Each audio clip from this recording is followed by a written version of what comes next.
name I find the peace I seek. In His name I find.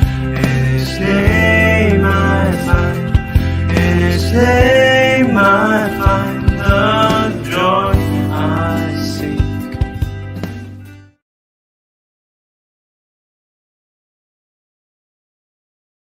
Salam Bapak Ibu yang dikasihi Tuhan Yesus Kristus. Selamat malam bagi semua yang berada di Indonesia. Selamat sore bagi yang berada di Jerman. Dan selamat pagi bagi semua yang ada di Amerika dan Kanada.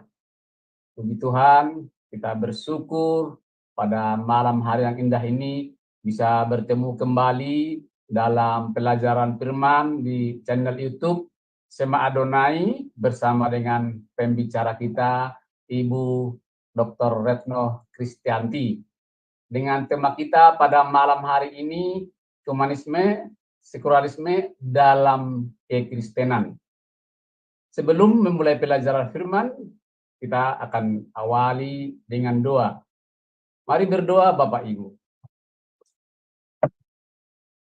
Bapa di sorga yang kami panggil di dalam nama Tuhan Yesus Kristus, terima kasih Tuhan pada malam hari yang indah ini, Engkau masih memberikan waktu untuk kami, untuk dapat kami belajar kebenaran firman-Mu.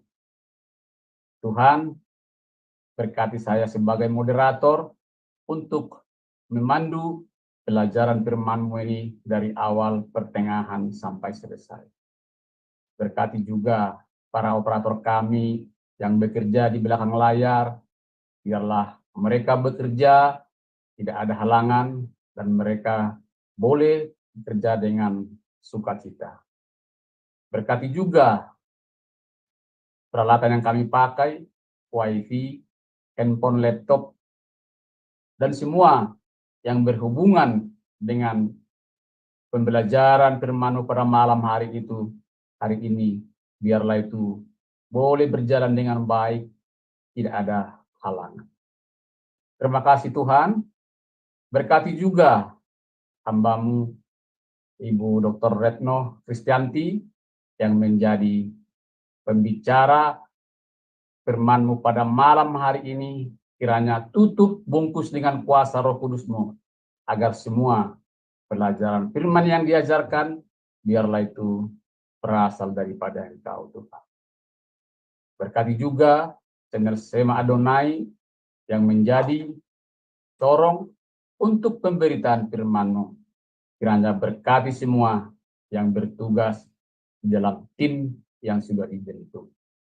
Terima kasih juga Tuhan, dan kami berdoa buat semua yang ada di kelas Zoom, di YouTube, dan di live streaming.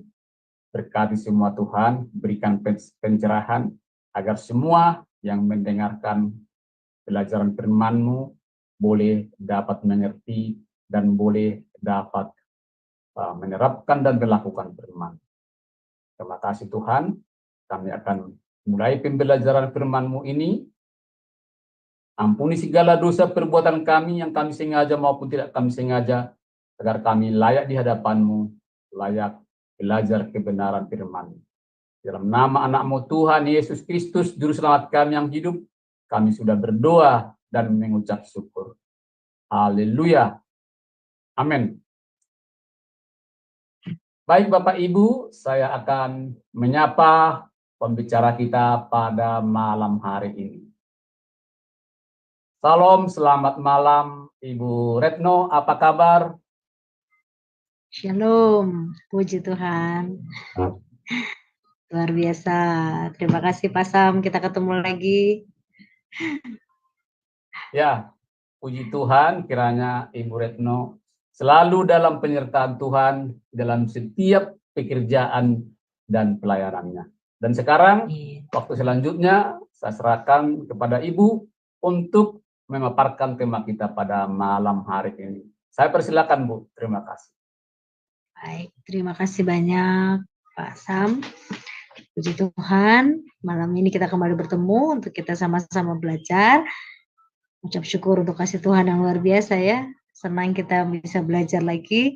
Selamat pagi, selamat siang, selamat malam buat kita semua yang hadir, yang setia untuk terus belajar firman Tuhan. Ya, yang saya percaya kita semua terus ingin bertumbuh di dalam Tuhan, berakar ya dalam Dia kuat. Nah, malam ini kita mau belajar bersama mengenai humanisme, sekularisme dalam kekristenan.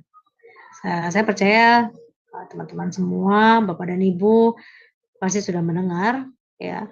Tapi kita tidak ada salahnya untuk kita boleh sharing bersama ya, belajar bersama tentang pembelajaran ini ya. Jadi kalau kita bicara tentang humanisme, sekularisme, khususnya dalam iman kita, itu pasti kita akan banyak hal yang kita temui gitu ya. Mungkin kita akan melihat ada banyak kegiatan-kegiatan atau muncul yang berbagai aspek yang berhubungan dengan konteks kekristenan kita. Nah, di sini saya ingin kita melihat bagaimana nilai-nilai kemanusiaan ya. Kita coba lihat sedikit bagaimana jika nilai-nilai kemanusiaan yang kita junjung tinggi itu ternyata berlawanan dengan iman kita sebagai orang Kristen. Gitu ya. Misal, oke. Kalau kita bicara tentang humanisme sekularisme, ya, ketika kita melihat seperti ini, apa yang terbersit di pikiran Bapak dan Ibu? Ya. Yang pertama kita bicara tentang perkawinan sesama jenis, gitu ya. Kita bicara nilai-nilai kemanusiaan, mereka merasa mereka punya hak, ya, punya hak untuk bisa diakui, memiliki kasih, gitu ya, seperti itu. Jadi mereka punya hak untuk menikah, diakui sebagai hak asasi manusia. Walaupun ternyata kalau kita lihat, ternyata di sini adalah sesama jenis gitu ya. Nah, ini dilihat sebagai bagian dari kesetaraan atau apa ya, bisa dibilang sebagai keadilan gitu, kesetaraan buat mereka. Tapi kita tahu secara kemanusiaan, iya kita menghargai hak asasi manusia gitu ya. Tetapi dari segi iman Kristen, pasti teman-teman dan Bapak Ibu semua berpikir banyak interpretasi ajaran Kristen tradisional menentang perkawinan sesama jenis ini ya. Jadi karena dianggap bertentangan dengan definisi Alkitab tentunya ya tentang pernikahan, bahwa yang boleh menikah itu adalah yang berbeda jenis kelamin ya. Karena dalam Kejadian 2 ayat 24 juga dijelaskan Tuhan hanya menciptakan pria dan wanita seperti itu ya. Lalu yang kedua, kita bicara tentang keadilan gitu ya. Orang berpikir bahwa banyak orang percaya bahwa keadilan itu harus ditegakkan. Ya, kita semua percaya itu ya, tegakkan, termasuk dalam bentuk hukuman yang setimpal gitu ya, bagi pelaku kejahatan berat.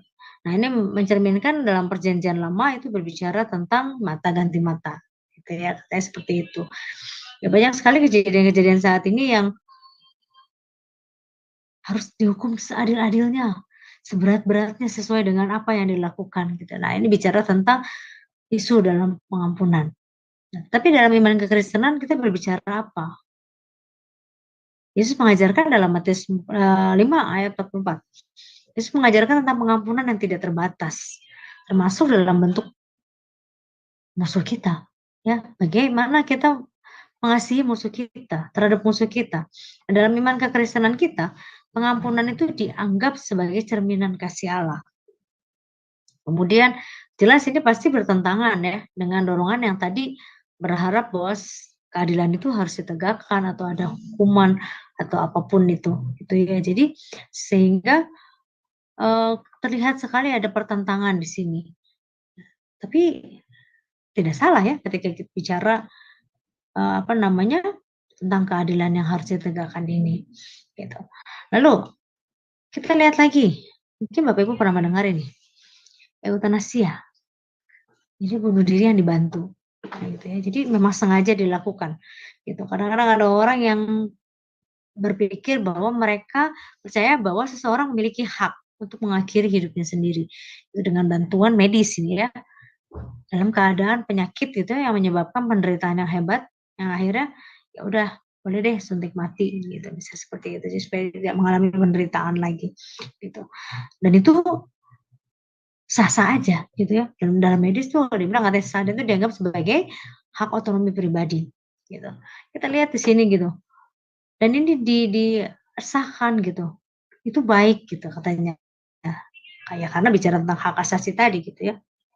Tapi kita lihat juga belajar di sini ketika bicara tentang hak kehidupan, kita melihat bahwa ajaran kekristenan itu memandang kehidupan sebagai karunia dari Tuhan, ya, yang harus dihargai sampai akhir. Kita diberi kehidupan, diberi nafas, ya, itu memang anugerah Tuhan, kasih Tuhan, ya. Dan siapa yang punya hak atas kehidupan kita? Tentunya hanya Tuhan, gitu ya. Kapan berakhir? Yaitu Tuhan yang punya hak seperti itu. Jadi kalau misalnya ada seperti ini, gitu ya, kita agak berpikir juga ya, apakah memang ini sesuai atau tidak, seperti itu ya. Jadi bahan kita untuk mikir apakah memang ya dari segi kemanusiaan bisa diterima, tetapi dari segi iman tidak bisa diterima ya, karena memang ajaran Tuhan seperti itu. Kemudian Bapak Ibu percaya di sini ada beberapa negara yang tidak bertuhan katanya. Setiap negara punya undang-undang ya, yang memberikan kesempatan kepada rakyatnya atau kepada setiap pribadi untuk boleh memilih hak untuk beragama atau tidak beragama. Ini bukan lagi bicara person, tetapi ketika bicara nilai kemanusiaan ini ada kebebasan beragama termasuk hak untuk tidak percaya. Luar biasa ya. Diakui sebagai hak dasar dari banyak konstitusi dan bahkan deklarasi dari hak asasi manusia di seluruh dunia. Saya browsing ada beberapa negara-negara yang betul-betul memang tidak bertuhan gitu. Hampir 60 sampai 70% mereka tidak percaya dengan agama, bahkan tidak percaya dengan Tuhan gitu. Wah, mengerikan ya gitu. Tapi ya inilah yang terjadi dalam dunia saat ini gitu ya. Karena menurut mereka itu hak. Kita kembali lagi bicara tentang hak asasi manusia gitu. Dan itu diakui oleh semua. Nah, walaupun sepertinya tidak sejalan ya, tidak selaras dengan iman kekristenan kita. Ya. Meskipun kebebasan beragama itu dihargai, iman Kristen itu sering mengajarkan bahwa hanya ada satu jalan. Jalannya adalah jalan keselamatan melalui Yesus Kristus. Nah, itu yang kita yakini dalam Yohanes 14 ayat 6, hanya ada satu jalan. Dalam beberapa konteks ini terlihat bertentangan ya dengan prinsip pluralisme agama, karena kebebasan dalam memilih. Ya. Kemudian di sini kita melihat juga bagaimana apa yang terjadi ketika Tuhan tidak lagi menjadi pusat dalam kehidupan kita, melainkan manusia itu sendiri. Kita bisa bayangkan apakah itu bisa terjadi dalam kehidupan kita. Beberapa waktu yang lalu kita bersama-sama belajar mengenai prosperity, ya, bicara tentang kemakmuran, bicara tentang kekayaan, ya. Bagaimana Tuhan tidak lagi menjadi pusat dalam kehidupan kita, melainkan manusia itu sendiri. Di situ berbicara tentang keegoisan, tentang keserakahan. Gitu. Mereka memprioritaskan kepentingan pribadi di atas kepentingan segalanya, tanpa mempedulikan orang lain, tanpa mempedulikan nilai-nilai moral lagi. Bagaimana itu bisa terjadi? Ya, percaya tentang teknologi. Sekarang segala sesuatu bisa dibuktikan secara sains gitu. Wah, apapun yang ada dalam mata itu bisa. Misalnya seperti air menjadi anggur menjadi bening lagi gitu gitu ya. Kalau orang-orang kimia, misalnya orang-orang kimia itu mengerti gitu, paham, atau warna-warna apapun itu bisa tiba-tiba hilang gitu. Dan ini secara teknologi bisa dipertanggungjawabkan, secara sains bisa dipertanggungjawabkan gitu. Tapi apakah itu yang memang betul manusia itu adalah di atas segala-galanya gitu ya. Kemudian di sini ketergantungan pada diri sendiri, self reliance yang berlebihan, merasa segala sesuatu yang dilakukan itu adalah usaha sendiri. Dan dia tidak mengakui adanya campur tangan Tuhan dalam kehidupannya. Jadi dia merasa semuanya, saya bisa mendapatkan semuanya ini dengan usaha saya sendiri. Gitu. Apapun yang saya dapatkan, apapun yang saya terima, itu semua adalah usaha saya. I have faith in myself. Ya, jadi semua bergantung kepada dirinya sendiri. Gitu. Kemudian, ya ingat kalau kalau gambar ini kita ingat waktu Tuhan Yesus dicobai ya, saya akan memberikan semuanya kalau engkau menyembah aku gitu ya. Itu godaan yang dialami oleh Tuhan Yesus. Ini juga sama. Kita juga mengalami itu semua. Kita ditawarkan hal-hal duniawi, kita ditawarkan segala sesuatunya yang berhubungan dengan duniawi, materialisme berlebihan. Menjadikan harta, kekayaan, status sosial itu menjadi tujuan utama dalam kehidupan kita. Status, ya, semua menilai kebahagiaan, kesuksesan berdasarkan dari hal-hal materi semua. Kemudian di sini bahkan sampai mengabaikan agama. Saya tidak lagi mau menjalankan ibadah, nggak mau lagi berdoa, nggak mau lagi ngikutin ajaran agama, karena merasa tidak relevan. Atau mungkin terlalu sibuk dengan urusannya, aduh nggak ada waktu nih, kerjaan saya aja nggak beres-beres nih gitu. Akhirnya semuanya, udahlah nanti dulu deh. Gitu ya. Jadi semua akhirnya diabaikan, nilai-nilai keagamaan diabaikan. Yang akhirnya muncullah keangkuhan tadi ya, keangkuhan. Atau misalnya ketika terjadi sesuatu, akhirnya bersungut-sungut, mengeluh. Ya. Tidak ada rasa lagi bersyukur. Karena menganggap diri hebat dan lebih penting daripada orang lain. Gitu. Jadi sulit untuk bersyukur untuk apapun yang sudah dimiliki. Jadi merasa tidak puas. Jadi itu selalu yang terjadi. Gitu ya. Nah ini semua adalah gambaran dari humanisme sekularisme. Dan ini ada di sekeliling kita. Dan kita tidak bisa memungkiri bahwa itu semua ada. Gitu ya. Semua ada di sekeliling kita. Jadi lalu bagaimana kita memahami ini semua? Jadi kita harus memahami lebih dalam lagi mengenai apa itu humanisme, apa itu sekularisme, sehingga kita tahu betul apa yang mau diajarkan firman Tuhan pada malam hari ini.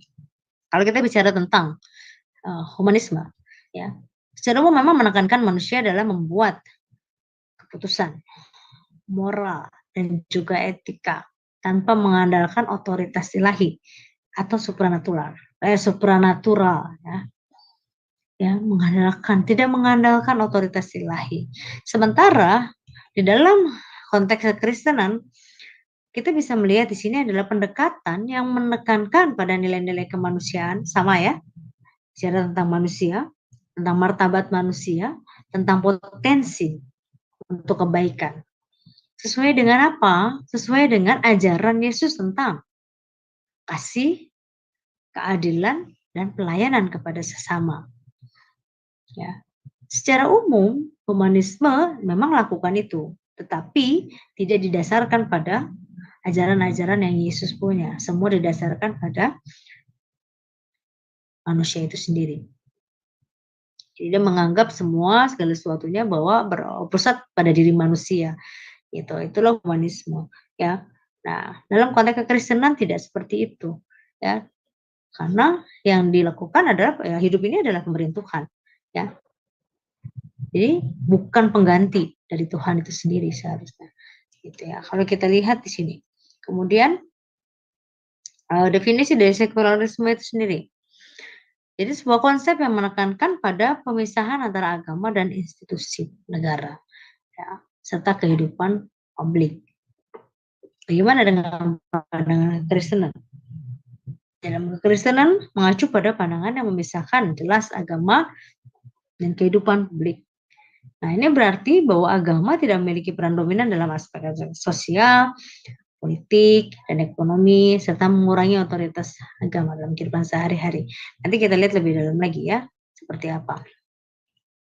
Lalu apa hubungannya antara humanisme sekularisme dengan kekristenan? Nah, karena kita seringkali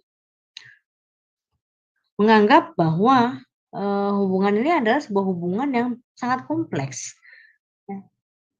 Jadi humanisme itu sering menjadi dasar filosofis bagi sekularisme. Ini loh dasarnya, secara kemanusiaan sah-sah saja, karena ini berbicara tentang hak manusia, gitu ya. Nah, terutama mempromosikan otonomi individu dan nilai-nilai yang berpusat pada manusia itu sendiri. Jadi kita lihat tadi dalam konteks kekristenan, keduanya memang dapat diintegrasikan. Tetapi syaratnya adalah bahwa nilai-nilai manusia dan kebebasan manusia itu harus diakui sebagai pemberian Tuhan, bukan pengganti Tuhan. Ya, jadi manusia itu menggantikan posisinya Tuhan, perannya Tuhan nggak bisa. Ya, jadi tidak ada berbicara tentang otonomi dari kemanusiaan individu itu sendiri. Kemudian kita bisa lihat di sini, ya, ada beberapa hal yang menyatakan hubungan, bicara tentang prinsip dasar. Yang pertama, itu menekankan rasionalitas, etika, dan kebebasan tanpa bergantung pada keyakinan agama. Kalau kita lihat dalam humanisme, ya, sekuler, fokus utamanya adalah potensi manusia dalam kehidupan ini. Lalu bicara kekristenan, prinsip dasarnya adalah berbasis pada iman kepada Tuhan, wahyunya, firman-Nya, dari ajaran-ajaran Alkitab. Tujuannya adalah untuk hidup sesuai dengan kehendak Tuhan dan mencari keselamatan kekal. Ketika berbicara hubungannya dengan kebebasan dan etika, dalam humanisme sekuler, seringkali mengutamakan kebebasan berpikir dan penekanan pada etika yang berbasis pada rasional. Segala sesuatu dihubungkan dengan logika. Kalau tidak sesuai dengan logika, tidak bisa diterima dengan akal sehat, saya tidak bisa terima keyakinan itu. Nah, itu seperti itu ya, bicara kebebasan dan juga etika. Nah, itu tanpa pengaruh dari dogma. Jadi ajaran-ajaran agama, dogma-dogma agama udah nggak ada fungsinya lagi gitu. Jadi karena semua nggak masuk akal. Jadi di sini berbicara tentang berbasis rasional, logika yang berjalan. Sedangkan kekristenan mengajarkan etika berdasarkan wahyu ilahi dan ajaran Yesus Kristus dengan fokusnya pada apa? Cinta, kasih sayang, dan juga kepatuhan kepada Tuhan, ketaatan kepada Tuhan. Jadi agak berbeda ya. Kalau yang tadi itu tidak dipengaruhi oleh dogma agama, sedangkan kita dipengaruhi oleh ajaran-ajaran yang Tuhan berikan. Lalu hubungannya dengan tujuan hidup apa? Ya, tujuan hidup sebenarnya humanisme sekuler itu sebagai pencapaian kebahagiaan perkembangan manusia. Ya, kembali sama seperti ya waktu kita pernah pelajari ya. Bicara tentang kebahagiaan, kemakmuran. Lalu apa yang diajarkan di dalam kekristenan? Bicara tentang tujuan hidup, itu hubungan yang benar dengan Tuhan dan pencapaian keselamatan kekal. Jadi artinya iman kita kepada Tuhan, hubungan kita yang benar dengan Tuhan, itu yang menyebabkan kita punya kualitas yang baik. Dan pencapaian akhirnya, tujuan hidup kita adalah keselamatan kekal sama-sama dengan Tuhan. Jadi kalau kita lihat dalam hubungan ini, kalau kita bicara sekularisme humanisme, ya, manusia diciptakan, tapi pemikirannya berdasarkan pemikiran ini, his own mind. Jadi mind of man guides morality. Jadi pemikiran-pemikiran manusia itu yang menjadikan dasar moralitas untuk mereka berlaku, mereka bersikap, gitu, bagaimana mereka hidup, berbicara tentang pemikiran-pemikiran manusia itu sendiri. Sedangkan dalam pandangan kekristenan kita melihat bahwa God made mankind in his own image. Biblical principle guide morality. Jadi apa yang menjadi dasar dalam moralitas kita adalah prinsip di dalam ajaran Alkitab. Dan kita ini adalah gambaran Allah, serupa dan segambar dengan Allah. Jadi ketika bicara sekuler humanism itu kayaknya bertentangan. Ya, lalu kita bicara tentang Christianity dan humanisme. Aspek positifnya kita bisa melihat inspirasi, ada pengakuan, morality, community, service, and provides comfort through faith. Semuanya didasarkan pada iman. Sedangkan pada humanism, ya, inspiration, morality, di sini morality-nya itu berdasarkan pada socialized ethics, etika sosial, community service, dan provides comfort in reality. Bicara tentang realitas yang sesungguhnya. Welcome questioning and doubt. Selalu ada pertanyaan, benar nggak ya? Ada keraguan-raguan, gitu ya. Ada bertanya, gitu. Lalu distrust for basic belief or reason rather than faith. Ini adalah aspek dari negatifnya. Sedangkan di dalam kekristenan itu tidak ada keraguan-raguan sama sekali. Ya, kita lihat di sini. Ya, jelas sekali perbedaan yang mendasar di dalam sekularisme, humanisme, dan juga kekristenan kita. Oke. Lalu bagaimana kita melihat prinsip-prinsip dasar yang sebenarnya di dalam hubungannya dengan Alkitab? Kita lihat dari sudut pandang Alkitab. Ya, kita sama-sama melihat. Jadi kalau tadi kita lihat meskipun terdapat perbedaan yang signifikan, memang ada hal yang bisa bersinggungan gitu ya dalam nilai universal, gitu seperti cinta, belas kasih, dan keadilan. Kadang-kadang ada beberapa orang yang mencoba menemukan cara untuk mengcombine gitu ya.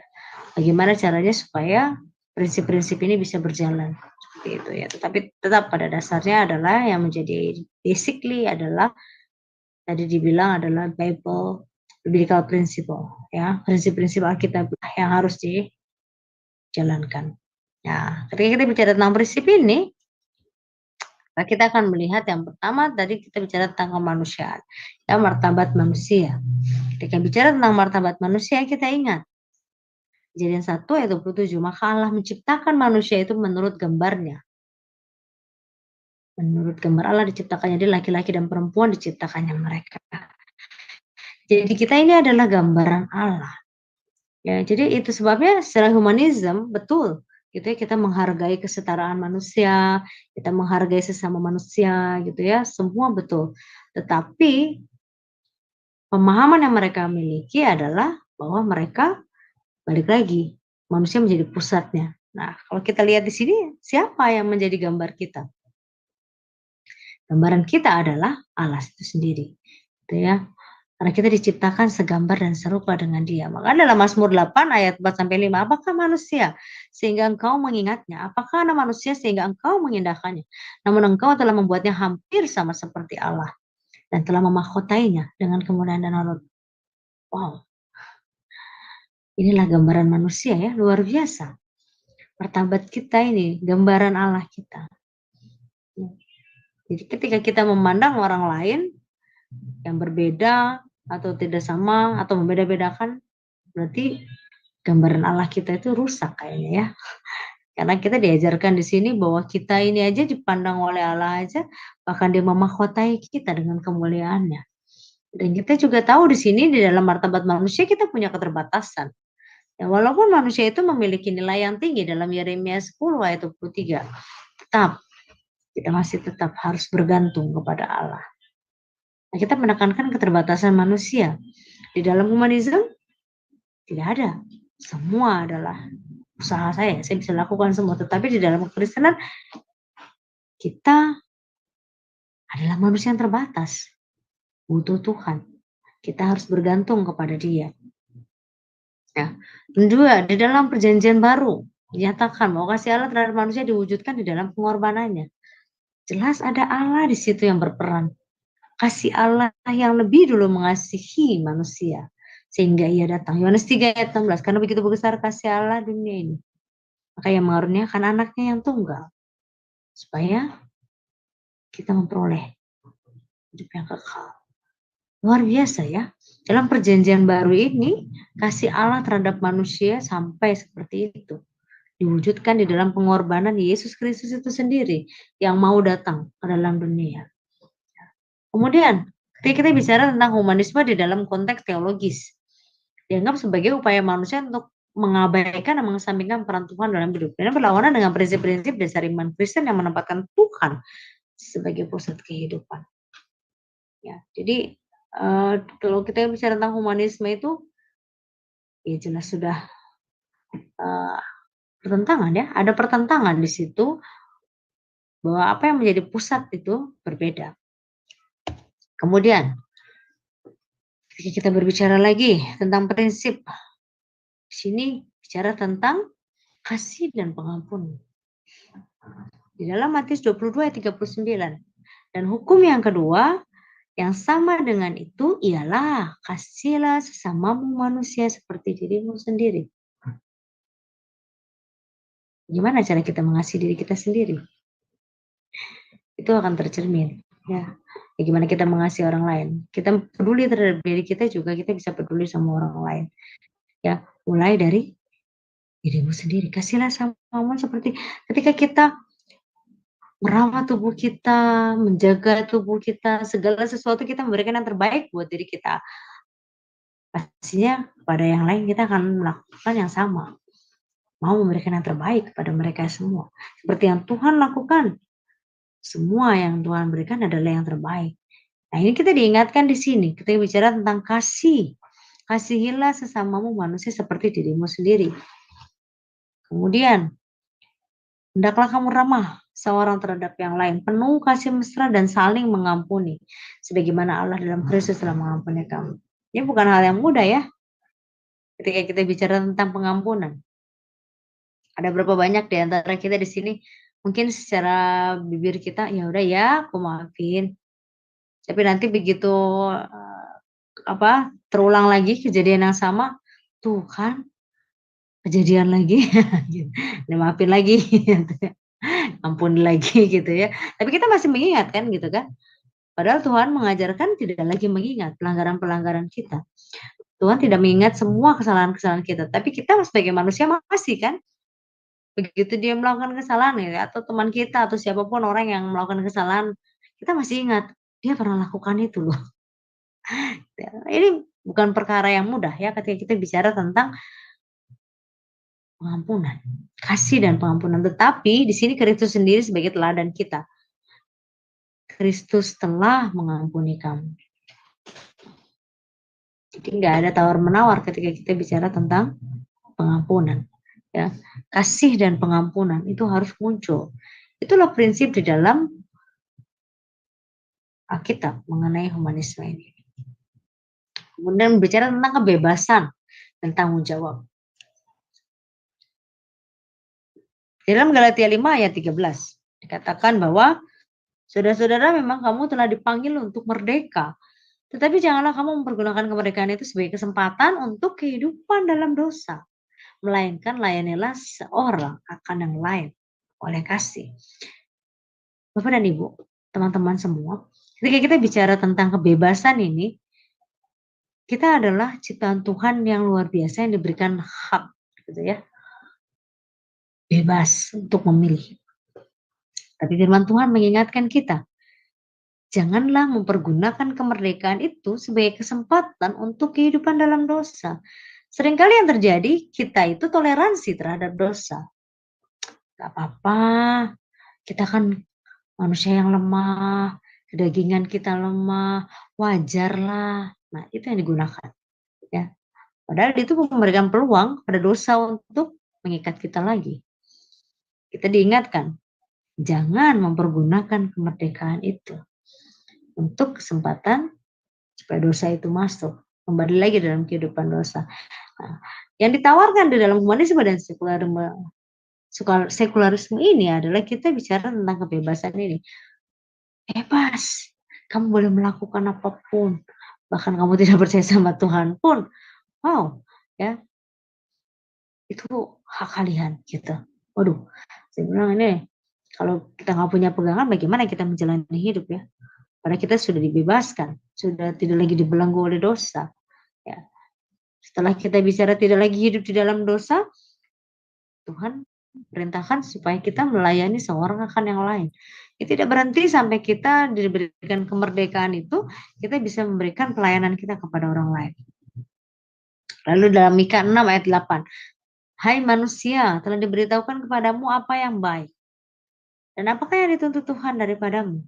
Selain berlaku adil, mencintai kesetiaan, dan hidup dengan rendah hati di hadapan Allahmu. Apa yang Tuhan mau? Sudah diberitahukan kepadamu apa yang baik. Bahkan Tuhan Yesus sendiri juga memberikan teladan yang baik. Jadi kalau kita bicara tentang kebebasan dan tanggung jawab ini, seharusnya kita paham tadi gambaran image kita ya, segambaran serupa dengan Allah, citranya Allah. Jadi ketika kita hidup masih tetap memberi peluang, tadi kesempatan untuk hidup dalam dosa, citra Allah tidak akan menjadi baik lagi. Ya, di sini kita bisa melihat Allah mengingatkan kita semua ketika kemerdekaan itu kita sudah miliki sebisa mungkin ya, ya tidak lagi kembali. Tidak lagi hidup di dalam dosa, tidak lagi terikat di dalam dosa, tidak lagi dibelenggu oleh dosa itu karena kita sudah dilepaskan dari situ. Ya, dan itu sudah dibayar oleh darah Yesus Kristus. Jadi ketika kita mengalami ini, kemerdekaan ini, maka kita mau mengajak juga mengenalkan kemerdekaan ini kepada orang-orang yang belum kenal. Supaya mereka merasakan kemerdekaan seperti apa sih yang tidak lagi diikat dengan belenggu dosa ini. Ya, walaupun secara natural kita punya dosa, tetapi kita percaya bahwa Tuhan sudah menghapuskan dan semua sudah dibayar lunas oleh Tuhan. Jadi ketika kita punya kebebasan ini, jangan beri kesempatan ya untuk hidup di dalam dosa. Kemudian kita bicara tentang pendidikan dan pertumbuhan. Jelas di sini kita lihat bahwa dalam Amsal 1 ayat 7, takut akan Tuhan adalah permulaan pengetahuan, tetapi orang yang bodoh menghina hikmat dan didikan. Dasar yang paling utama adalah berbicara tentang takut akan Tuhan. Tadi kita lihat mengakhiri hidup dengan suntikan mati.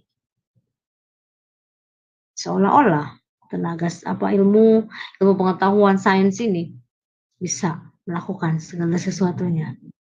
Nah, tapi apakah itu bentuk takut akan Tuhan? Dan kita, ya memang kita minta persetujuan dari orang tersebut, gitu kan. Alasannya adalah ya karena dia yang meminta, kayak kami secara ini memberi layanan ini gitu. Tapi apakah di situ ada unsur takut akan Tuhan? Rasanya tidak ada ya. Kalau kita bicara takut akan Tuhan, kita nggak berani untuk melakukan hal-hal yang Tuhan tidak suka. Nah, di sini diingatkan, ketika kita bicara tentang pengetahuan, bicara tentang pendidikan, bicara tentang pembelajaran pertumbuhan, semua diawali dari takut akan Tuhan. Ya, mendorong kita untuk mengenal Tuhan lebih dalam lagi. Kemudian dalam 2 Timotius 2 ayat 15, usahakanlah supaya engkau layak di hadapan Allah sebagai seorang pekerja yang tidak usah malu, yang berterus terang memberitakan perkataan kebenaran itu. Artinya apa?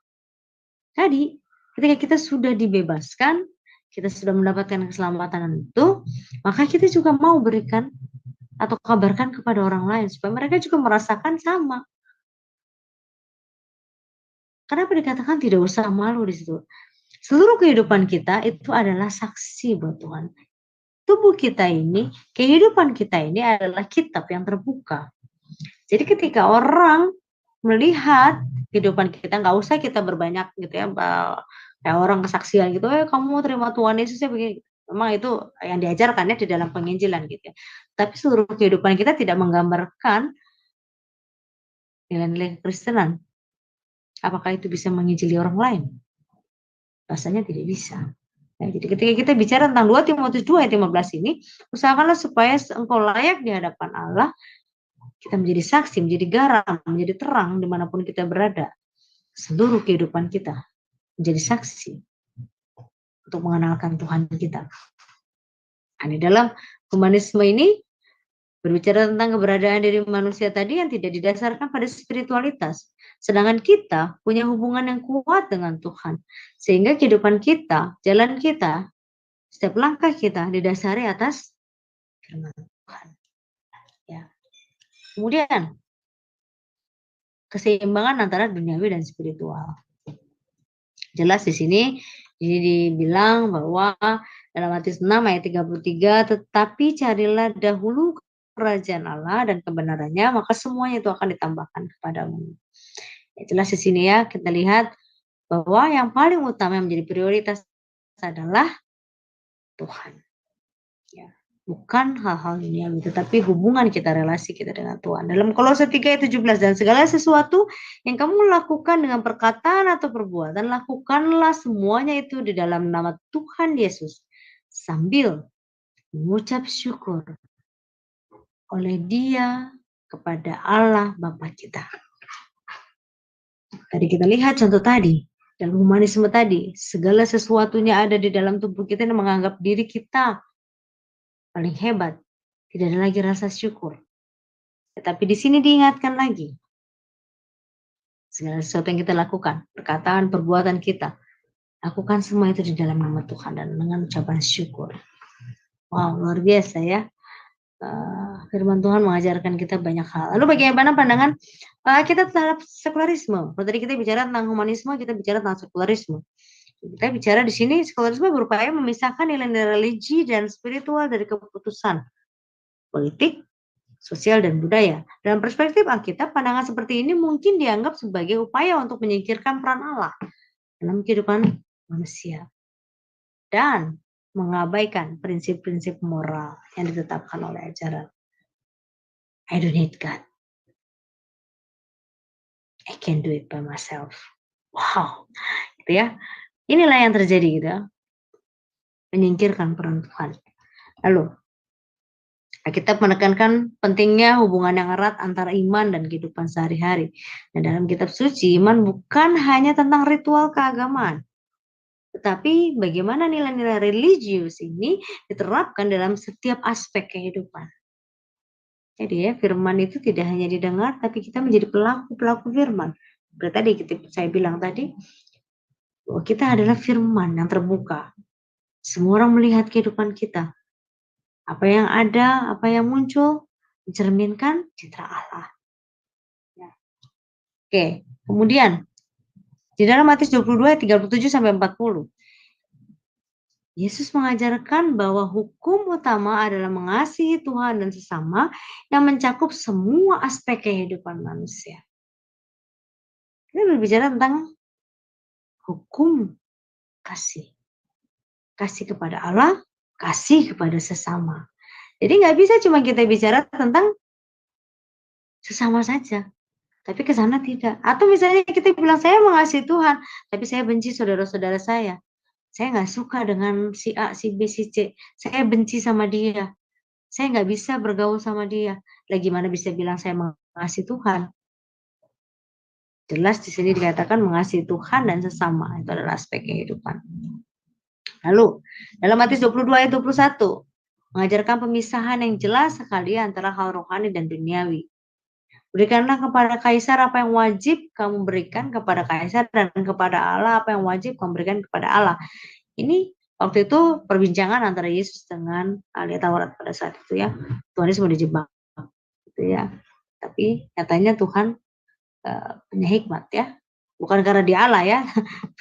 Tapi karena dia memang firman Tuhan dan tahu betul. Dia tetap apa yang harus diberikan kepada pemerintah, ya berikanlah itu. Apa yang harus diberikan kepada Allah, berikanlah kepada Allah. Itu menjadi penekanan Allah pada saat itu. Nah, kita bicara tentang Roma 1 ayat 21 sampai 25. Menarik ya ini ya. Mari kita lihat sebentar ya. Di dalam Roma pasal 1 ayat 25. 21 sampai 25. Sebab sekalipun mereka mengenal Allah, mereka tidak memuliakan dia sebagai Allah atau mengucap syukur kepadanya. Sebaliknya, pikiran mereka menjadi sia-sia dan hati mereka yang bodoh menjadi gelap. Mereka berbuat seolah-olah mereka penuh hikmat, tetapi mereka tidak menjadi bodoh. Mereka menggantikan kemuliaan Allah yang tidak fana dengan gambaran yang mirip dengan manusia yang fana. Burung-burung, binatang-binatang yang berkaki 4, atau binatang-binatang yang menjalar. Karena itu Allah menyerahkan mereka kepada keinginan hati mereka akan kecemaran. Sehingga mereka saling mencemarkan tubuh mereka. Sebab mereka menggantikan kebenaran Allah dengan dusta. Dan memuja dan menyembah makhluk dengan melupakan penciptanya yang harus dipuji selama-lamanya. Amin. Wow. Di sini terlihat ya. Ada pemisahan. Ya, kalau kita lihat Alkitab mengajarkan pemisahan yang jelas antara spiritual dan duniawi. Contoh kehidupan ateis bisa dianggap bertentangan karena berusaha untuk memisahkan kehidupan spiritual dari urusan duniawi. Alkitab memperingatkan tentang bahaya hidup tanpa panduan moral dan rohani. Seperti yang terlihat di dalam ayat tadi. Ya. Seolah-olah kita beribadah, seolah-olah kita melakukan apa yang Tuhan inginkan, tetapi ternyata kita jauh dari Tuhan. Ya. Kita menjauh dari Tuhan. Digambarkan sebagai mereka yang hidup dalam kebodohan dan penyembahan berhala. Sekalipun mereka mengenal Allah, mereka tidak memuliakan Dia sebagai Allah. Nah, sebaliknya pikiran mereka menjadi sia-sia dan hati mereka menjadi bodoh dan gelap. Ini yang diingatkan kepada kita semua ketika bicara tentang sekularisme, yang tadi bicara tentang semua dianggap sebagai wajar, semua bisa diterima, gitu ya. Tapi nyatanya di sini tidak bisa. Ya. Kehidupan kita jangan sampai menjauh dari Tuhan. Ya. Lalu Roma 12 ayat 2 juga tentang sekularisme ini kita diingatkan bahwa kita juga memperingatkan bahaya sekularisme yang dapat mengikis iman kita. Kenapa? Keberadaan kita dalam Roma 12 ayat 2 diingatkan bahwa kita tidak boleh menjadi serupa dengan dunia ini. Luar biasa ya. Jangan kita serupa dengan dunia ini. Karena gambaran tadi ya, image kita dengan Allah kita. Lalu tantangannya seperti apa yang kita akan hadapi di dalam kehidupan ya kekristenan kita. Dalam pertanyaan pertama adalah bicara tentang relativisme moral. Moralitas bersifat relatif yang tidak didasarkan pada otoritas agama tetapi pada konsensus sosial. Nah, ini jelas bertentangan dengan pandangan Kristen yang menganggap moralitas sebagai sesuatu yang absolut yang didasarkan pada ajaran Alkitab. Jadi kita sudah bahas ya. Lalu penurunan kehadiran agama dalam kehidupan publik. Dalam masyarakat sekuler, agama seringkali didorong sebagai ranah pribadi. Sementara keputusan publik dan kebijakan pemerintah itu cenderung dibuat tanpa pertimbangan agama. Ini mengurangi pengaruh ajaran Kristen dalam pembuatan kebijakan atau kehidupan sosial. Ya, jadi seringkali misalnya ada pengajaran-pengajaran di sekolah atau misalnya pengajaran-pengajaran di tempat-tempat lembaga atau apapun itu gitu ya. Yang ternyata tidak sesuai dengan ajaran-ajaran dalam Alkitab. Semua diajarkan memang bisa kasih, semua mengajarkan kasih, semua mengajarkan peduli gitu ya. Tapi basically-nya tidak didasarkan pada firman Tuhan. Contohnya apa? Ya menguntungkan diri sendiri. Jadi akhirnya bisnis misalnya seperti itu. Ya.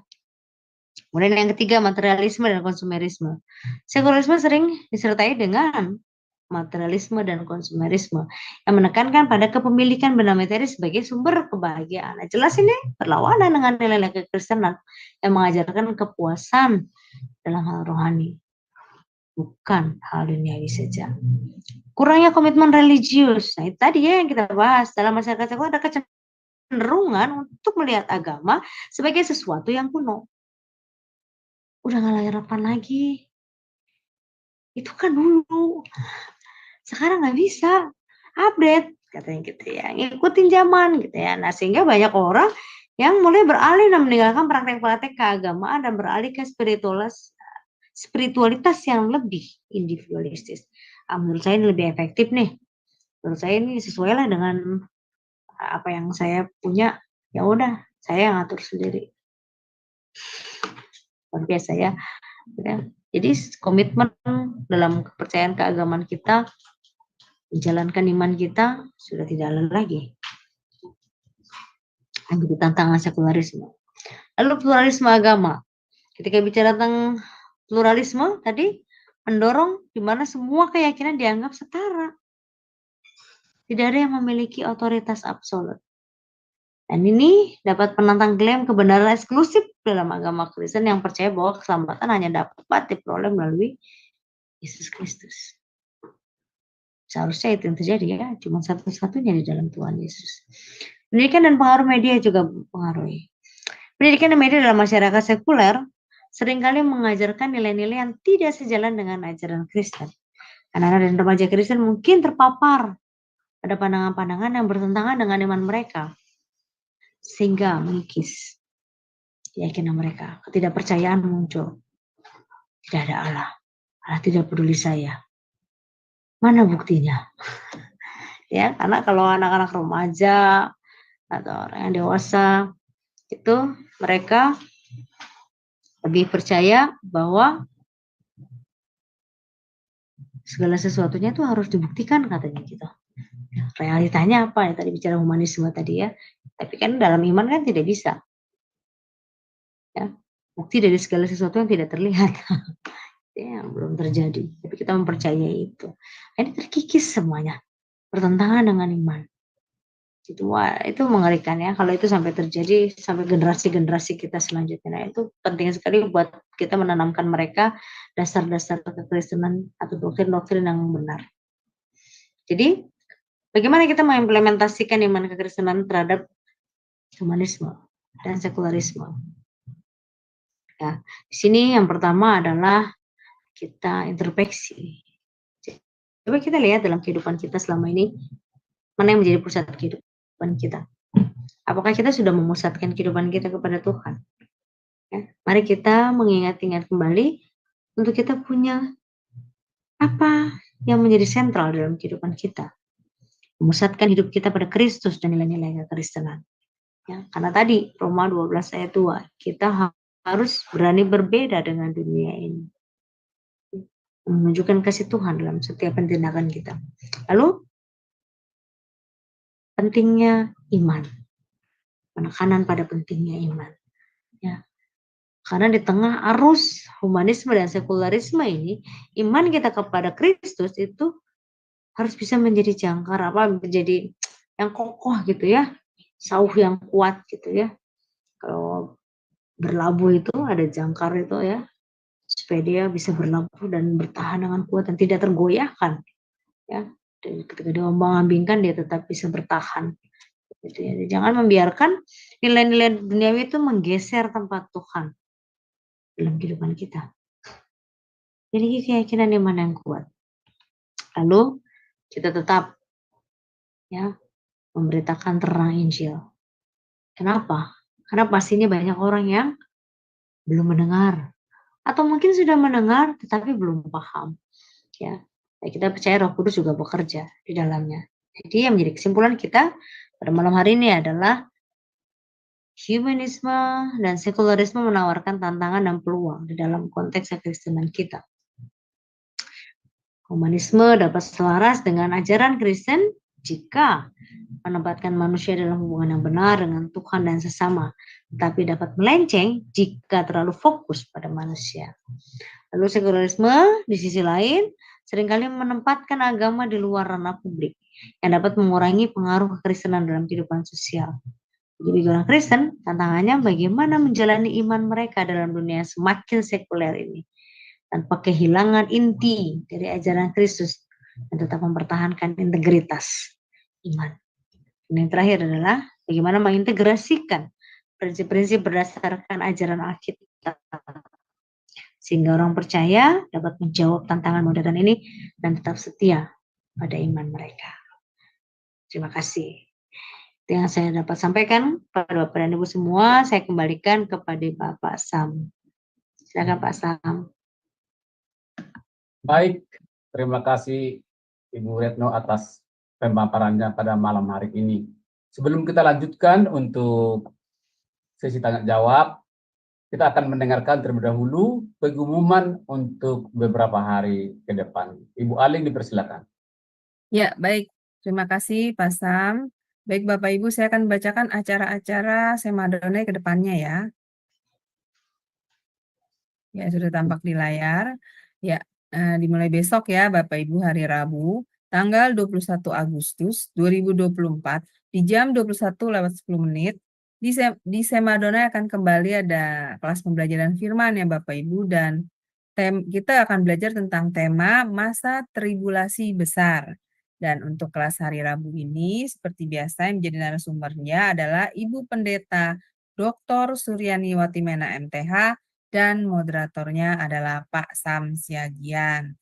Selanjutnya di hari Kamis 22 Agustus 2024 di jam 21:10 waktu Indonesia Barat, kita akan kembali belajar tentang materi pastoral konseling ya Bapak Ibu. Dan untuk tema konseling kita kali ini adalah mengenal dan memahami stres. Dan yang menjadi narasumbernya adalah seperti biasa Pak Pendeta Dr. Dedi Kurniawan MTH dan moderatornya adalah Ibu Aling, saya sendiri. Kemudian ini adalah renungan pagi Sema Adonai ya Bapak Ibu, diadakan setiap hari, mulai dari hari Senin sampai dengan Sabtu, dimulai dari jam 5.30 pagi, dan dilayani oleh hamba-hamba Tuhan yang sangat memberkati. Jadi Bapak Ibu sekalian, untuk renungan pagi Sema Adonai, kemudian untuk renungan pagi dari Bapak Gembala kami sendiri, yaitu Pak Pendeta Daniel Palungan, yang diadakan setiap hari Jumat 1 kali dalam seminggu, dan juga ibadah online Sema Adonai, hanya Bapak Ibu dapat ikuti lewat channel Cahaya Firman. Jadi ketiga program Sema Adonai tersebut tidak di-live-kan di channel-channel lain ya Bapak Ibu. Oleh karena itu bagi Bapak Ibu yang belum mensubscribe channel baru kami, channel Cahaya Firman, tolong subscribe channel YouTube baru kami. Sehingga Bapak Ibu bisa mengikuti keseluruhan acara-acara Sema Adonai, terutama yang tidak di-live-kan di channel-channel lain. Dan juga tolong bantu share channel Cahaya Firman ini ya Bapak Ibu kepada yang lain, sehingga juga semakin banyak orang yang bisa mengikuti keseluruhan acara-acara Sema Adonai lewat channel Cahaya Firman. Dengan begitu, Bapak Ibu telah membantu channel kami, channel Cahaya Firman, untuk menjadi lebih berkembang dan menjadi berkat lagi bagi banyak orang. Terima kasih Bapak Ibu atas perhatiannya. Tuhan berkati. Saya kembalikan kepada Pak Sam Siagian sebagai moderator. Dipersilakan Pak. Baik, terima kasih Ibu Eling. Itulah kegiatan Sema Adonai untuk beberapa hari ke depan. Baik Bapak Ibu yang ingin bertanya atau sharing, silahkan raise hand terlebih dahulu ya. Maka operator kami akan membuka mute-nya. Pelajaran kita pada malam hari ini ya menurut saya luar biasa, cepat dan tepat. Untuk saran dari saya bagi kita semua, ya kita berusaha belajar dan mengulang menonton di YouTube pelajaran pada malam hari ini. Sebelum ada yang bertanya, saya menulisnya tadi dengan kecepatan kereta api Jakarta-Bandung, katanya itu. Saya belum pernah naik kereta api Jakarta-Bandung, tapi Ibu Retno luar biasa.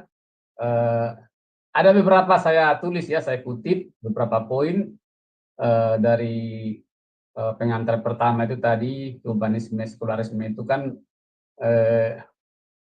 ada sebentar Ibu Cordelia, ada pernikahan sesama jenis, ada keadilan, semua orang perlu keadilan, bunuh diri itu mempunyai hak. Luar biasa ya, negara tak bertuhan, ada juga negara tak bertuhan, hampir lebih banyak persentase yang tidak bertuhan gitu. Dan Tuhan tidak lagi menjadi pusat prioritas, jadinya manusia, jadi berpusat ke manusia, bukan berpusat kepada Tuhan lagi. Kepercayaan tentang teknologi itu apa saja bisa dibuat, bisa dijadikan apa aja dengan ahli-ahli fisika. Tidak ada lagi kepercayaan terhadap Tuhan, tergantung pada diri sendiri itu tadi kan. Bagaimana itu penerapannya itu dengan Alkitab? Dari pernikahan sesama jenis, semua orang perlu keadilan. Mau bunuh diri itu mempunyai hak. Itu memang ada, kita pelajari gitu, ada kita dengarkan seperti itu. Bagaimana pandangannya itu terhadap Alkitab? Mungkin kurang apa pertanyaan saya bisa dijelaskan sedikit lagi Ibu Retno sebelum ke Ibu Cornelia.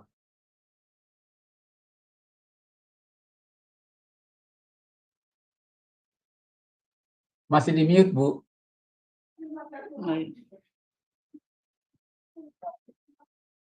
Oke, baik. Ya, kalau tadi kita bicara tentang ini tadi ya, apa contoh ya dalam kehidupan sehari-hari yang kita temui ini tadi ya, tentang perkawinan sejenis itu ya. Itu juga sebenarnya kalau kita lihat tadi ya, jelas pasti sangat bertentangan sekali ya. Memang secara kita nggak pernah tahu ya apa yang menjadi seseorang itu, misalnya kenapa bisa jadi lesbi gitu ya, atau menyenangi dengan sesama gitu ya. Ada banyak faktor yang memang belum ditemukan sampai saat ini, gitu ya, apa penyebabnya sehingga sifat-sifat itu muncul gitu ya. Transgender juga mulai itu terjadi gitu ya. Nah, tapi jelas sekali di dalam firman Tuhan menentang hal itu, jelas itu ya.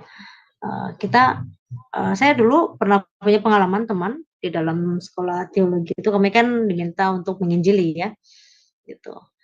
Nah, pada saat itu dia ketemu dengan satu orang yang dia laki-laki tapi dia setiap malam dia berdandan wanita gitu. Nah, terus ditanya gitu kan, kenapa, ada apa dengan hidupmu seperti itu gitu. Kamu tahu nggak kalau itu dosa gitu.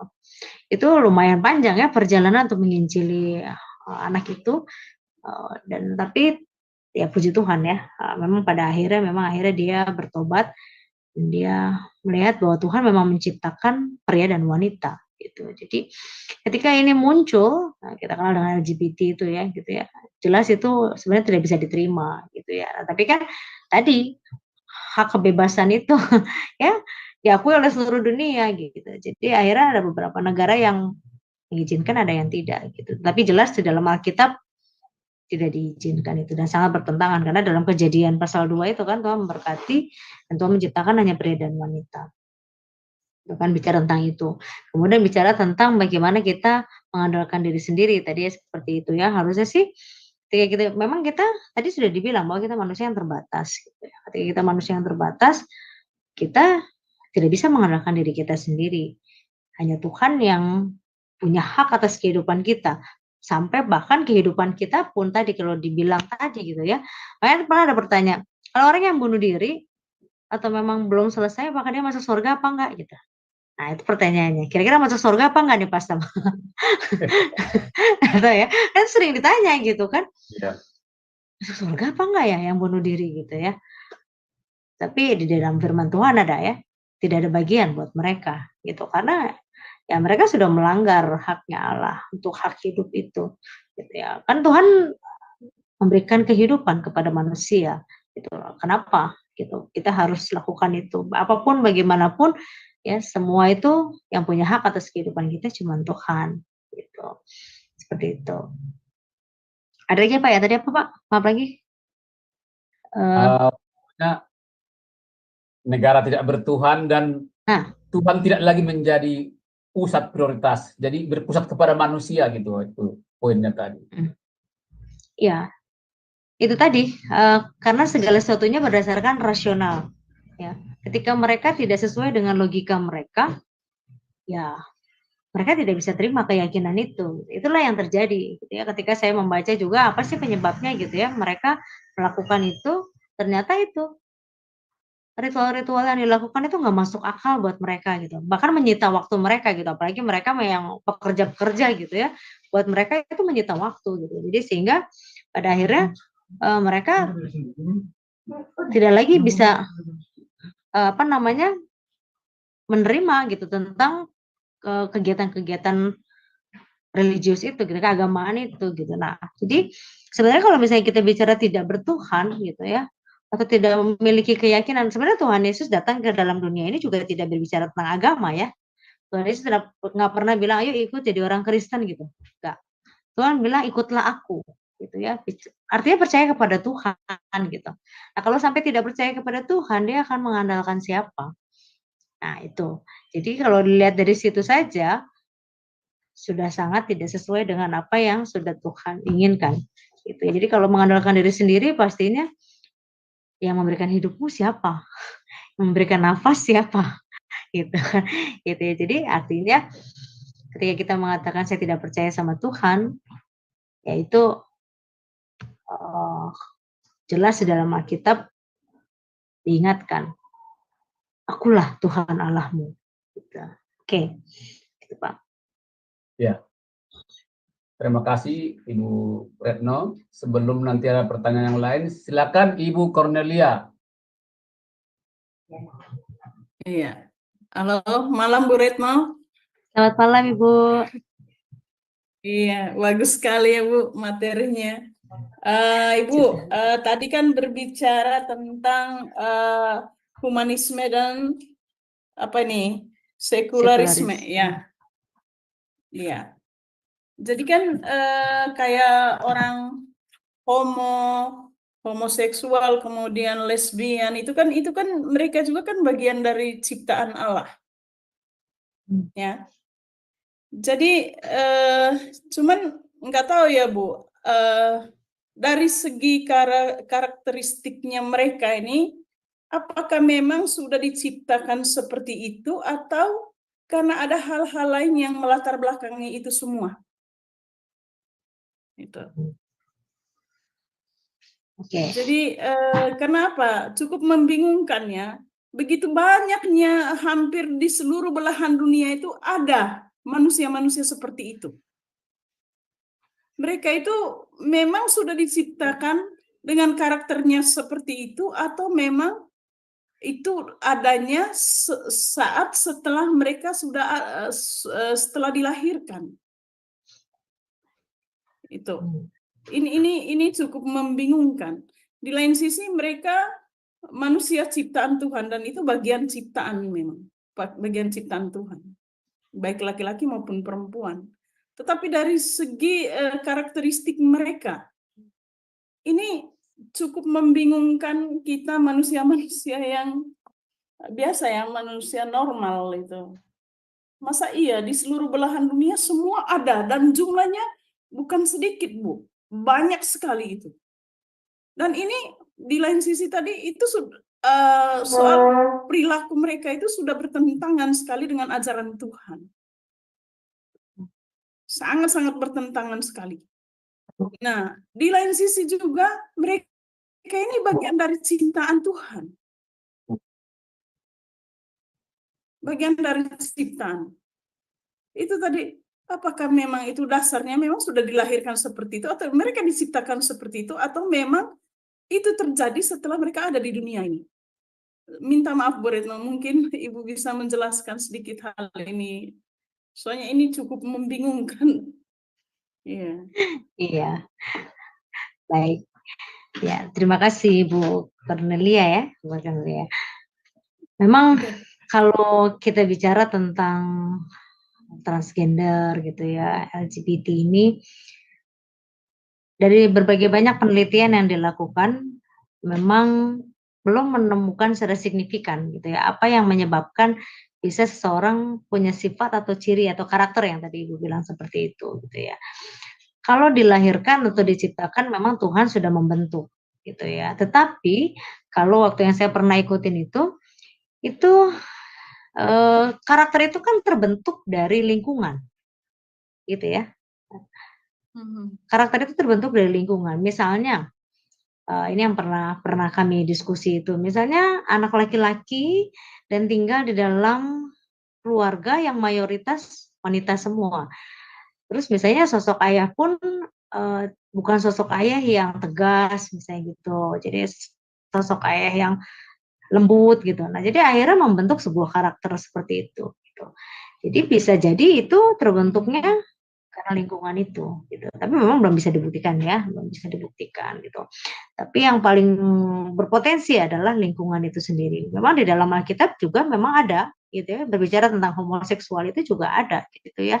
Ketika kejatuhan manusia itu ya, manusia yang anak-anak Allah yang anak manusia itu kan, yang mereka menikah juga itu sudah ada dalam Alkitab juga cerita itu gitu ya. Artinya ketika manusia jatuh di dalam dosa itu yang terbentuk gitu. Jadi Allah tuh menciptakan segala sesuatu baik ya. Nggak mungkin yang Allah ciptakan tidak baik gitu ya. Jadi artinya yang membentuk adalah karakter dari manusia itu sendiri gitu. Dia dilahirkan betul. Tuhan izinkan dia lahir, tetapi pembentukan itu terjadi di dalam lingkungannya. Seperti itu. Nah, itu makanya tadi saya bilang yang pengalaman mahasiswa itu, dan dia memang bercerita gitu. Dia dibentuk menjadi seorang yang lemah lembut. Ya, karakter wanita yang muncul di dalam dirinya gitu. Sampai dia ingin segala sesuatunya berhubungan dengan wanita gitu. Sampai akhirnya waktu itu, tapi untung Tuhan baik ya, dia nggak sempat sampai operasi. Bahkan dia mau operasi pada saat itu gitu. Itu pengalaman itu yang membuat dia, lingkungannya yang membentuk dia gitu. Jadi setelah dia lahir itulah yang membentuk dia gitu. Jadi sama seperti kita semua kan, karakter itu terbentuk dari apa yang ada di sekeliling kita. Gitu. Itu sih kurang lebih seperti itu. Jadi memang secara medis, secara itu memang tidak bisa dibuktikan secara eksplisit gitu ya. Karena sifat-sifat itu muncul seperti apa dan bagaimana gitu. Nah, lalu misalnya ada juga yang pada usia tertentu dia berubah jenis kelamin. Nah, itu belum bisa dibuktikan juga ya. Apakah benar seperti itu atau bagaimana gitu. Tapi memang terjadi gitu. Ya, tapi kalau beberapa yang saya perhatikan, yang saya lihat itu, kalau mereka hidup dalam pertobatan dan iman yang benar, mereka akan mengalami pertobatan yang sesungguhnya, bahwa yang Tuhan ciptakan itu ya cuma dua, pria dan wanita dengan karakter dan sifat yang dimiliki pria dan wanita. Seperti itu sih Bu Cornelia. Jadi kalau kita bicara tentang apakah Tuhan menciptakan dia laki-laki dengan sifat wanita gitu, rasanya sih tidak mungkin ya. Atau ya, tapi saya kan bukan Tuhan ya, gitu. Tapi yang jelas saya bisa katakan bahwa lingkungan pasti mempengaruhi, gitu. Atau misalnya anak perempuan yang tinggal semua saudara-saudaranya laki-laki semua gitu. Ya udah dia terbentuknya akan tomboy gitu, kayak gitu. Seperti laki-laki gitu. Jadi bagaimana dia bersikap, bagaimana dia berbicara, bagaimana dia mengambil keputusan gitu. Misalnya laki-laki itu kan keras gitu, maka dia terbentuk menjadi anak yang punya karakter yang keras seperti itu. Gitu. Jadi hampir persentase terbesar adalah lingkungan yang berpengaruh. Seperti itu, Bro Cornelia. Oke. Semoga menjawab. Iya. Karena memang itu sulit Lalu- dibuktikan gitu. Waktu kami Iya, berdiskusi itu, bahkan dari psikolog juga, dari segi medis, dari segi segala macam, mereka buat kuesioner gitu seperti itu, hampir sebagian besar jawabannya, ya mama kayak gini ke saya gitu. Mama itu ngajarin begini. Gitu. Jadi hampir sebagian besar ya itu lingkungan di dalam rumahnya membentuk seperti itu. Mamanya pengen anaknya perempuan misalnya, tapi yang lahir laki-laki, dibeliin boneka, dibeliin alat masak misalnya kayak gitu. Walaupun sekarang chef juga banyak kayak laki-laki, cuma maksudnya karakter-karakter itu yang muncul, sifat-sifatnya itu dipengaruhi oleh lingkungan itu. Kurang lebih seperti itu, Bu. Iya. Oke. Iya Bu Retno, saya juga ada baca sih sampai saya print juga, ada 3 hari lalu kalau saya nggak salah itu saya printnya, tentang orang-orang seperti itu tidak mendapat bagian dalam kerajaan Allah. Lalu bagaimana Bu tentang Allah kita, Allah yang Maha Pengampun? Betul Allah yang sekali. Maha Pengampun. Allah kita luar Iya, biasa, Maha Pengampun. Iya. Ya, nanti kembali lagi pada pertanyaan apakah saya dipilih atau tidak dalam keselamatan itu. Ya, saya tidak bisa menjawab karena itu hak prerogatifnya Allah ya. Tapi saya percaya pasti Allah adalah Allah yang adil ya, Maha adil ya. Dia tahu mana yang, karena kan di hari penghakiman nanti itu yang baru akan terjawab gitu kan. Kita belum mengalami semua ya untuk kedatangan Tuhan yang kedua kali, tetapi firman Tuhan itu ya dan amin. Itu yang perlu kita pahami gitu. Jadi nggak ada firman Tuhan itu abu-abu ya. Kalau firman Tuhan dibilang seperti itu ya berarti pasti Tuhan menggenapi itu. Itu yang perlu kita yakini gitu. Jadi sama seperti pemilihan Allah. Ketika kita juga rajin ke gereja, melakukan segala sesuatunya, tapi apakah kita nanti akan selamat? Ya, harusnya tetap yakin ya. Harusnya tetap yakin. Gak boleh ragu-ragu nih habis ini. Jangan jadi ragu-ragu ya. Gitu. Tetap harus yakin bahwa kita dipilih oleh Allah ya, yakin. Gitu. Apapun bagaimanapun yang terjadi, itu keyakinan kita bahwa kita adalah orang-orang yang sudah dipilih oleh Allah. Gitu. Nah, tentang mereka ya kita nggak pernah tahu gitu ya. Apakah itu pilihan Allah atau tidak, sama seperti penjahat itu kan. Penjahat di sebelah kanan itu kan nggak ada yang pernah tahu. Tahu-tahu Tuhan pilih dia gitu. Nah, seperti Sama itu. seperti orang kaya sukar masuk dalam kerajaan Allah. Lebih mudah seekor unta masuk ke dalam lubang jarum Lubang daripada jarum. seorang kaya masuk surga. Dan- Tapi kalau orang salah Iya. persepsi itu mampus semua, orang nggak mau kerja biar nggak kaya kan, supaya gampang nanti Jangan masuk kaya surga. ya. Kadang-kala kalau di ini secara manusiawinya ya susah juga ya. Lalu menerjemahkannya secara harafiah itu susah emang. Itu makanya yang humanisme dengan Padahal kan sekularisme itu semua itu yang pakai kiasannya. rasional, itu yang bikin mereka akhirnya Iya. tidak bisa menerima keyakinan iman kita. Nggak masuk akal nih. Nah, itulah dalam humanisme dan sekularisme ini. Itu yang terberat. Makanya mereka tidak mau mendasarkan pada dogma. Gitu. Seperti itu. Ya, Makanya kalau terima kita kasih Ibu melarangnya Cornelia. nggak. Sambil Iya. kita kasih dulu waktu, kalau masih ada Tadi waktu ada yang nanti tanya ada tadi ya. pertanyaan Kalau nggak dari salah di chat ya Pak. ya Ibu Rika Minami. Pertanyaannya seperti ini, Bu. Tuhan Yesus adalah jalan kebenaran dan hidup, Yohanes 14 ayat 6. Menurut Ibu, apakah memungkinkan seseorang mendapatkan keselamatan tanpa masuk agama Kristen, tapi memiliki iman kepada Tuhan Yesus? Misalnya, kalau seseorang tetap pada agamanya, tapi imannya kepada Tuhan. Selama ini saya berbicara kepada teman yang beda agama, bahwa asal percaya saja kepada Yesus, maka kita mendapatkan keselamatan. Itu pertanyaannya, Bu.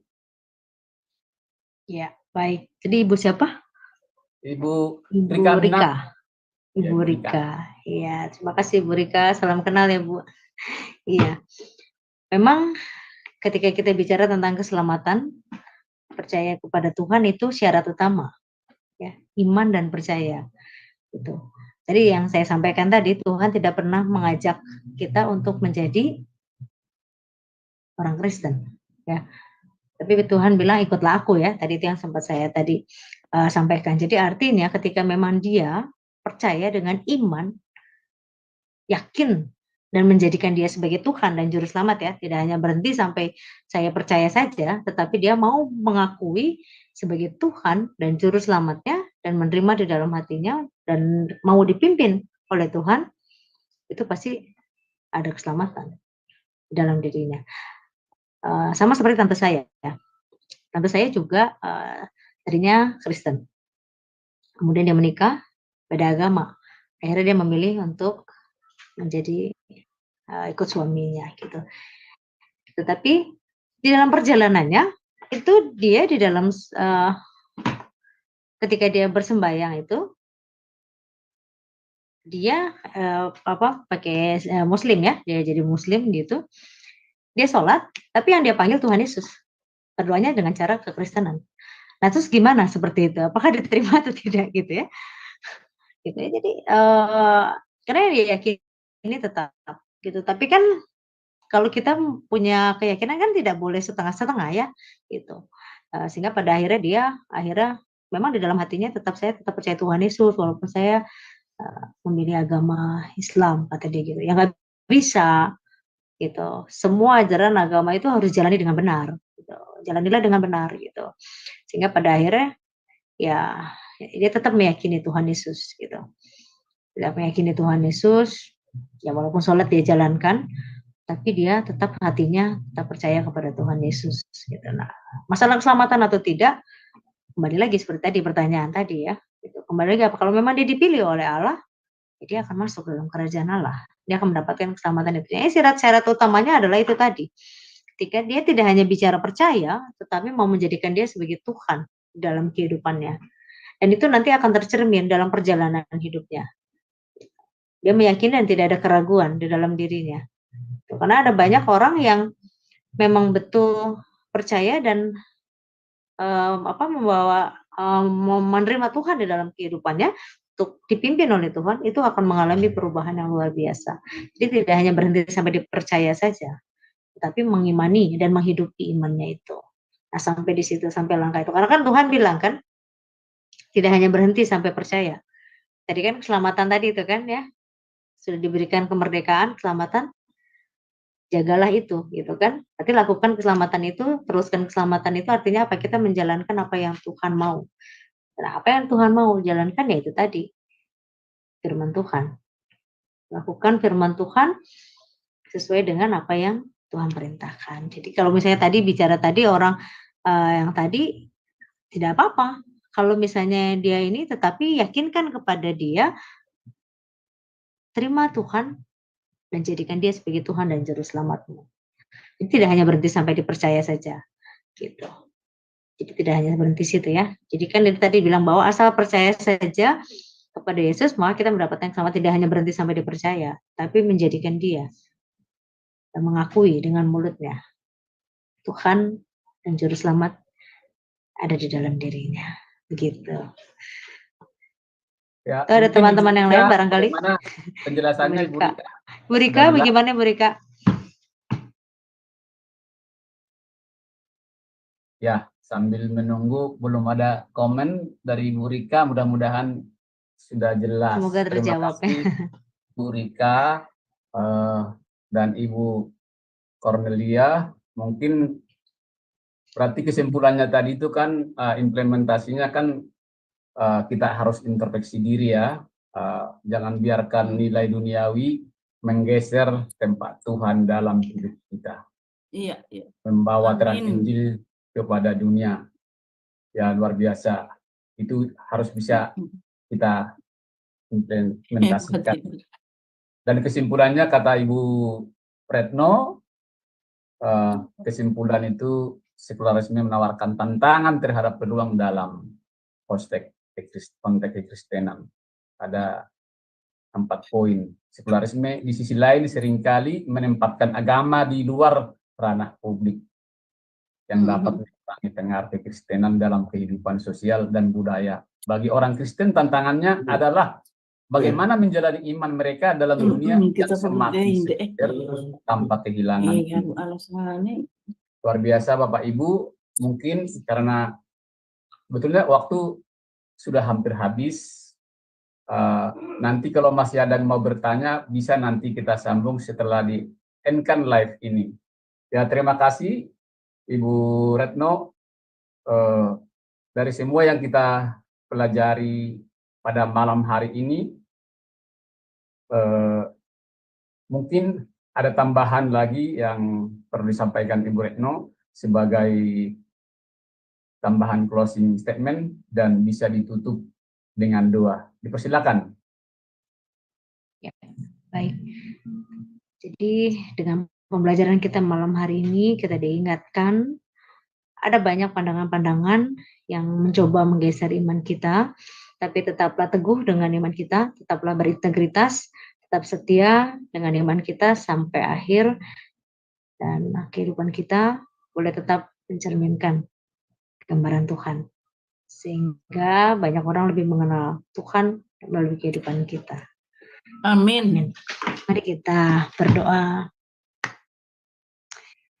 Kami mengucap syukur Tuhan pada malam hari ini firman-Mu mengajarkan kami semua untuk kami tidak goyah di dalam iman kami.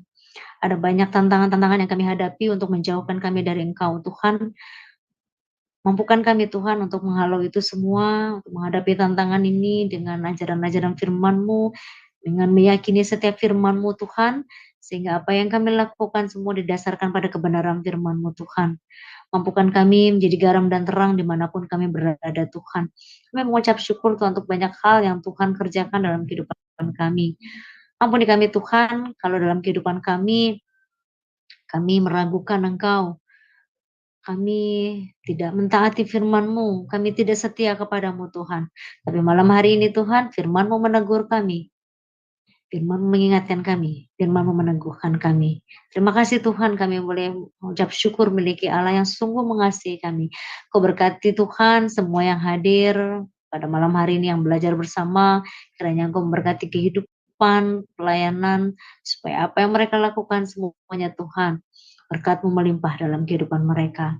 Dan Tuhan jadikan mereka sebagai saluran berkat-Mu Tuhan. Terima kasih Tuhan Yesus, kami juga berdoa untuk Sema Adonai ini Tuhan, yang Tuhan pakai untuk kami boleh mengenalkan Engkau dan belajar firman lebih dalam lagi Tuhan. Kiranya Engkau mau terus memberkati Tuhan sehingga boleh banyak jiwa-jiwa lagi yang boleh mengenal Engkau Tuhan. Terima kasih Tuhan Yesus, kami mau mengakhiri kegiatan kami ini, biarlah damai sejahtera Tuhan, kasih setia Tuhan, kasih karunia Tuhan, selalu melingkupi kami semua, dari sekarang sampai selama-lamanya. Dalam nama Tuhan Yesus kami berdoa. Amin. Amin. Baik, Terima kasih Ibu Pak Sam. pengajarannya malam ini kiranya menjadi berkat bagi kami semua yang mendengarkan di kelas Zoom maupun di live streaming atau yang mendengarkan nanti di tayangan ulang di YouTube. Untuk pengumuman ibadah di Sema Adonai jam 5.30 Indonesia bagian Barat. Terima kasih juga Bapak Ibu yang hadir. Sampai di sini pembelajaran kita pada malam hari ini. Sampai jumpa di hari yang akan datang. Selamat malam. Tuhan Yesus memberkati. Salam. Salam. Makasih Bu Retno. Sama-sama, Tuhan berkati.